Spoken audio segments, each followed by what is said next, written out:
నమస్తే, welcome to Leo. మనతో ఉన్నారు సీనియర్ జర్నలిస్ట్ డివి శ్రీనివాస్ గారు. సార్ నమస్తే.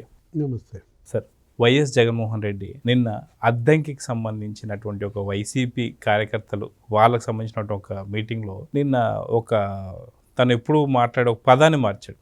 క్రెడిట్ చోరీ కాదు, ఇది క్రెడిట్ దోపిడీ అని చెప్పి మాట్లాడుతున్నాడు. అయితే రాష్ట్రంలో లక్షల కోట్ల పెట్టుబడులు వస్తుంటే ఇప్పుడు దాన్ని ఓడ్చుకోలేక గతంలో చేసిందంతా నేనే, తీసుకొచ్చిందంతా నేనే అని మాట్లాడుతున్నాను.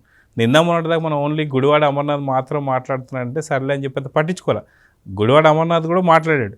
మాట్లాడిన తర్వాత ఎవరు పట్టించుకోకపోవడంతో మళ్ళీ ఇప్పుడు జగన్మోహన్ రెడ్డి ముందుకు వచ్చేసి గతంలో తెచ్చినటువంటి ఒక డేటా ఏ సెంటర్ నాదే, ఇప్పుడు వచ్చినటువంటి ఆర్సెల్ఆర్ మిట్టల్ కానీ నిప్పన్ స్టీల్ కానీ ఇది కూడా నాదే అంటే ఎలా చూడాలంటారు దీన్ని? అంటే విజయమ్మ మీద కేసు వేయించింది కూడా క్రెడిట్ తందేనా? షర్మిల ఆస్తులు లాక్కున్న క్రెడిట్ కూడా తందే కదా. అంటే జగన్మోహన్ రెడ్డి క్రెడిట్ అంటే ఇవాళ జనం ముందు ఈ రెండే ఉన్నాయి. ఇది ఎవరన్నా చోరీ చేస్తారా, ఎవరన్నా దోపిడీ చేస్తారా? తల్లిపై కేసు, చెల్లి ఆస్తులు లాక్కునే క్రెడిట్ తను నిన్న మాట్లాడుతూ ఏంటి ఆర్సెల్ఆర్ స్టీల్ మిట్టల్ కంపెనీ నేనే తెచ్చాను, 2022లో దావోస్లో నన్ను ఆదిత్య మిట్టల్ కలిశాడు, ఏదో కథ చెప్తాడు, గ్రీన్ కో అంటాడు, లేకపోతే అప్పుడు ఏదో ఎస్ఆర్ స్టీల్ కొన్నాడు, 1000 కోట్లతో ఎక్స్టెన్షను. 1000 కోట్లు ఎక్కడ, 1,38,000 కోట్లు ఎక్కడ? అంటే 1000 కోట్ల క్రెడిట్ నీది, 1,38,000 కోట్ల క్రెడిట్ చంద్రబాబుదా? అంటే ఇలా తన క్రెడిట్ చంద్రబాబు క్రెడిట్ కంపేర్ చేస్తున్నాడా అంటున్నా. నీకు ఒకటి వినిపిస్తాను. ఏంటి, ఆర్సెల్ఆర్ స్టీల్ మిట్టల్ కంపెనీ పైన జగన్మోహన్ రెడ్డి అన్న వ్యాఖ్యలు వీళ్ళేదో ఇప్పుడు సోషల్ మీడియాలో బాగా వైరల్ అవుతున్నాయి. ఒడిశాలో 1,04,000 కోట్లతో 24 మిలియన్ టన్నుల స్టీల్ ప్లాంట్ అక్కడ కడతా ఉన్నారు. చంద్రబాబు నాయుడు అంటాడు, చంద్రబాబు నాయుడు కొడుకు. ఆంధ్ర రాష్ట్రంలో 1,61,000 కోట్లతో 17 మిలియన్ టన్నుల గ్రీన్ ఫీల్డ్ స్టీల్ ప్లాంట్ అనకాపల్లికి వచ్చేస్తా ఉంది అని చెప్పి చెప్తాడు. అసలు ఆయనైనా ఎన్ని కడతాడు? ఆయన లోకేష్ అనే వ్యక్తి స్టేట్మెంట్ ఇచ్చిన వెంటనే ఒరిస్సా మంత్రి వెంటనే ఆయన నుంచి రివర్స్ స్టేట్మెంట్, వాళ్ళు ఎక్కడ పోవడం లేదు, మా దగ్గరే ఉన్నారు, 1,04,000 కోట్లకు సంబంధించిన ప్లాంట్కి సంబంధించి వాళ్ళు ఆల్రెడీ పన్ను మొదలు పెట్టారు ఇప్పుడే అని చెప్పి. అంటే ఆడ 1,04,000 కోట్లు, ఈడ 1,61,000 కోట్లు. ఎవరు చెవులో పూలు పెడతా ఉన్నారు? చెవులో పూలు పెడుతుంది ఎవరు? ఎవరు చెవులో పూలు పెడతారని ఈయనే ప్రశ్నించాడు. ప్రెస్ మీట్లో పెట్టి 1,04,000 కోట్లతో అక్కడ స్టీల్ ప్లాంట్ పెడుతున్నారు, ఇక్కడ 1,61,000 కోట్లతో గ్రీన్ ఫీల్డ్ స్టీల్ ప్లాంట్ పెడతారని లోకేష్ అంటాడు, చంద్రబాబు కొడుకు. ఎన్ని లక్షల కోట్లతో స్టీల్ ప్లాంట్లు పెడతాడయా మెట్టలు? ఇప్పుడు చెవిలో పూలు పెడుతోంది జగన్మోహన్ రెడ్డి, జనం చెవిలో పూలు పెడుతున్నాడని ఆయనే ప్రెస్ మీట్లో మాట్లాడిన విధానం. నిన్నగాక మొన్న ప్రెస్ మీట్లోనే నువ్వు ఇలా మాట్లాడి ఇవాళ మళ్ళా ప్లేటు ఫిరాయించి ఇది నేనే తెచ్చానంటే ఇప్పుడు ఆయన ఎవరు? ఆ ఒరిస్సా మంత్రి గొడవ చేస్తున్నాడు అని కూడా అన్నాడు. ఆ ఒరిస్సా మంత్రి ఆయన ఒక ట్వీట్ చేశాడు. ఏంటి, నిన్నే ఆయన కూడా ఏమైనా ట్వీట్ చేశాడు, చాలా దారుణంగా ట్వీట్ చేశాడు. ఆంధ్రప్రదేశ్ అసలు మా దగ్గర నుంచి ప్లాంట్ అట్ట ఎత్తుకుపోతారని చెప్పి వాళ్ళు గోల. It is very sad and shameful development that the ఆర్సెల్ఆర్ Mittal Nippon steel plants which were originally planned for Orissa are now being shifted to Andhra Pradesh. When Naveen Patnaik was the Chief Minister of Orissa, he travelled to Japan and signed an MOU with Nippon Steel.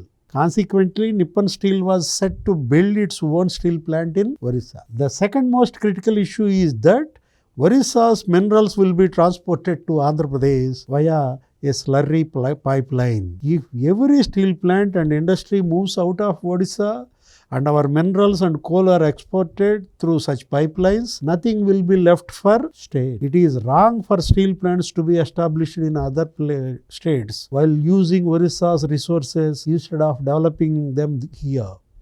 I believe if Lakshmi Mittal wants to produce steel, he should do so in Orissa rather than taking our minerals to Andhra Pradesh. అంటే పొరుగు రాష్ట్రాల వాళ్ళేమో వాళ్ళు గగ్గోలు, మా ప్లాంట్లన్నీ ఆంధ్రప్రదేశ్ పోతున్నాయి, ఎత్తుపోతున్నారు. ఎక్కడో దాకెందుకు మొన్న కర్ణాటక మినిస్టర్ కూడా గోల. ఆయన కూడా ఏంటి, ఆ రామయ్య ఏదో ఉంది ఆయన పేరు, ఆయన ఏమన్నాడు, అసలు హిందుస్థాన్ ఏరోనాటిక్స్ లిమిటెడ్ బెంగళూరు నుంచి చంద్రబాబు రాయలసీమ షిఫ్ట్ చేస్తున్నాడంట. ఈయన ఆ రోజు స్టేట్మెంట్ కూడా ఇచ్చారు. ఎవరు? చంద్రబాబు. నేను ఇతర రాష్ట్రాల్లో ఉన్న యూనిట్స్ మన దగ్గరకు మార్చమని చెప్పలేదు, మీరు గనక ఎక్స్టెన్షన్ చేస్తే ఫస్ట్ ప్రయారిటీగా ఆంధ్రప్రదేశ్కి ఇవ్వండి, వాళ్ళు అక్కడ ఎంత ప్రోత్సాహకాలు ఇస్తారో అంతకన్నా ఎక్కువ ఇస్తా, అవును. వాళ్ళు ఇచ్చే భూముల కన్నా ఎక్కువ భూములు ఇస్తాం, వాళ్ళు ఇచ్చే విద్యుత్ రాయితీల కన్నా ఎక్కువ రాయితీలు ఇస్తాం, తక్కువ ధరకు భూములు ఇస్తాం, 99 పైసలకే భూమి ఇస్తాం అంటూ ఇవాళ మొత్తం అన్ని రాష్ట్రాల్లో కంపెనీలన్నీ వెల్లువెత్తుతున్నాయి. చంద్రబాబు ఆయన ఇస్తున్నటువంటి ప్రోత్సాహకాలు చూసి జగన్మోహన్ రెడ్డి గంగవెర్రులు ఎత్తుతున్నాడా, కడుపు మంట తట్టుకోలేకపోతున్నాడా? ఇప్పుడు నిన్న అదే కదా, ఇప్పుడు అంతకుముందు బుగ్గన రాజేంద్రనాథ్ రెడ్డి ఇలాగే మాట్లాడాడు. అవును. ఆ కియా కార్ ఇండస్ట్రీ దేశంలో అతిపెద్ద ఎఫ్డిఐ అనంతపురం పెనుగొండ వచ్చింది. అప్పుడు ఏమని చెప్పాడు, రాజశేఖర రెడ్డి అప్పుడు బతికున్నప్పుడు లెటర్ రాశాడు, అప్పుడు ఈ కియా సిఇఓ హీరో హోండాలో ఉన్నాడు. అవును. అంటే కియా సిఇఓ అంట హీరో హోండాలో ఉన్నాడంట, రాజశేఖర రెడ్డి బతుకున్నప్పుడు లెటర్ రాశాడంట. ఏంటి ఏ స్టోరీస్ అనాలి వీటిని? అనంతపురం ఆర్డిటి కూడా అదే కదా సార్.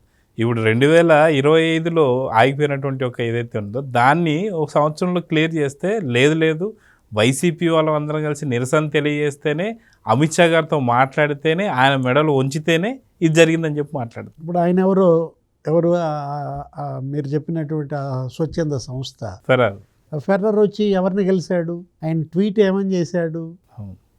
ఇప్పుడు ఇవాళ లోకేష్ ఎఫర్ట్స్ అంటే, ఎందుకంటే లోకేష్ అంటే అసలు జగన్మోహన్ రెడ్డికి ఒక రకంగా భయపడుతున్నాడా, ఇంకా నా భవిష్యత్తు లేదు అని బెంబేలు ఎత్తుతున్నాడా? ఒక్క జూమ్ కాల్తో ఆర్సిలార్ మెటల్ స్టీల్ కంపెనీ వచ్చింది అన్నాడు. నేను 12 నెలల్లో టీసీఎస్ తేవాలనుకున్నాను, 13 నెలలు పట్టింది, 1 నెల ఎక్కువైంది అన్నాడు. 12 నెలల్లో కాగ్నిజెంట్ తేవాలనుకున్నాను, అక్కడ ఎక్కువైన నెల ఇక్కడ తగ్గించా, 11 నెలల్లో కాగ్నిజెంట్ తెచ్చాను అన్నాడు. అంటే అతను ఒక ఛాలెంజ్గా, ఒక సవాల్గా తీసుకొని లోకేష్, చంద్రబాబు ఇవాళ బ్రాండ్ ఇమేజ్ బిల్డప్ చేస్తున్నారు. పెట్టుబడులు స్వర్గధామంగా ఆంధ్రప్రదేశ్ని మార్చారు. అసలు కర్ణాటక, ఒరిస్సా, ఇప్పుడు వీళ్ళే మనం చెప్పాం కదా, ఆయన ట్వీటు, ఈయన కామెంట్స్, ఇటు తెలంగాణ అందరూ ఇప్పుడు తమిళనాడు బెంబేలు ఎత్తిపోతున్నారు. ఇప్పుడు తమిళనాడు మన అన్నాడీఎంకే ఆయన గోల పెట్టాడు, అసెంబ్లీలో మాట్లాడాడు, స్టాలిన్ని తిట్టి వదిలిపెట్టాడు. సుందర్ పిచాయ్ తమిళియన్, మన తమిళ బిడ్డ, ఆయన గూగుల్ డేటా సెంటర్, అదే సుందర్ పిచాయ్ ఏదో ప్రెస్ మీట్ పెట్టాడు, ఏమని, సుందర విశాఖలో ఇవాళ గూగుల్ డేటా సెంటర్ పెడుతున్నామన్నాడు. ఎందుకని తేలేకపోయావు స్టాలిన్ అని అక్కడ స్టాలిన్ని నిలదీశాడు. ఆ డేటా సెంటర్ తమిళనాడుకి ఎందుకు తేలేదు అంటే, తమిళనాడులో, కర్ణాటకలో, ఒరిస్సాలో, తెలంగాణలో ఇవాళ ఆంధ్రప్రదేశ్ ఈ విధంగా 22 నెలల్లో 22 లక్షల కోట్ల పెట్టుబడులు, అంటే నెలకి 1,00,000 కోట్లు ఎంఓయూలు చేసుకున్నారు. 22 నెలల్లో ఇవాళ నీకు దగ్గర ఒక 10 లక్షల కోట్ల పెట్టుబడులు గ్రౌండ్ అవుతున్నాయి. అంటే ఏంటి, నీకు నెలకి 50,000 కోట్ల పెట్టుబడులు గ్రౌండ్ అవుతున్నాయి. ఇది జనం ఎంజాయ్ చేస్తున్నారు, యువత సంబరాలు చేసుకుంటున్నారు. అంటే జనానికి పండగ అయితే జగన్కి ఏడుప.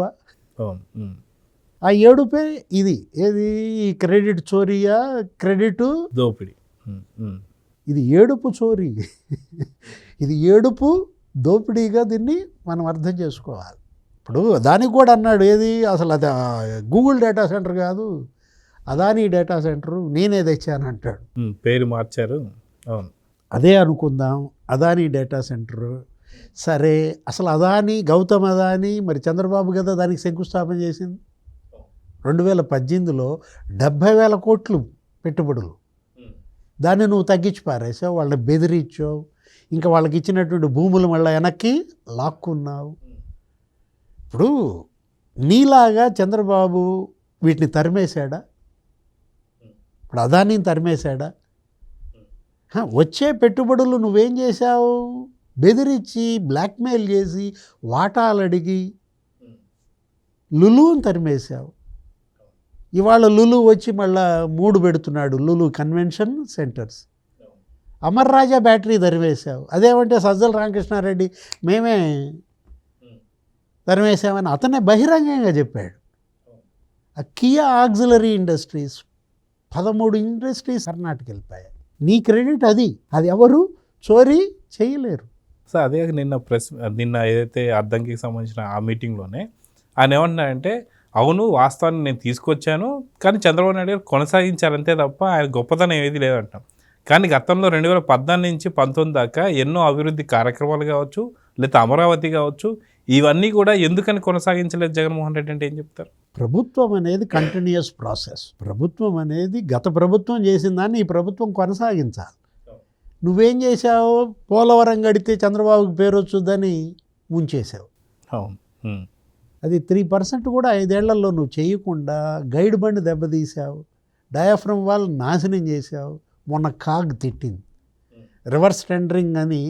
అతను 650 కోట్లు నేను లాభం చేశానన్నాడు, 750 కోట్లు నష్టం చేశాడు. ఇప్పుడు అది మళ్ళీ కట్టాలంటే 1000 కోట్లు అయిందని కాగే తిట్టింది. అవును. అంటే రివర్స్ టెండరింగ్ కాదు నువ్వు చేసింది, అసలు డెవలప్మెంట్నే రివర్స్ చేసావు. ఇప్పుడు ఇవాళ నీ పార్టీని ప్రజలు రివర్స్ చేశారు. అవును. ఇప్పుడు ఈ ఏడుపు రివర్స్ ఏడుపు అనమాట. ఏది జగన్మోహన్ రెడ్డి ఈ ప్రెస్ మీట్లలో ఏడుస్తున్నటువంటి ఏడుపు, ఇది రివర్స్ ఏడుపు. సో చూద్దాం సార్, ఖచ్చితంగా ఈ మధ్యకాలంలో జగన్మోహన్ రెడ్డికి సంబంధించి ఫ్రస్ట్రేషన్ లెవెల్స్ ఎక్కువైపోయి తను ఏం మాట్లాడుతున్నాడో అర్థం కావట్లేదు. క్రెడిట్ చోరీ నుంచి కాస్త ఇప్పుడు క్రెడిట్ దోపిడీ కింద మారిపోయింది. సో చూద్దాం సార్ ఏం జరగబోతుంది. నమస్తే. Please subscribe to Leo News for more videos.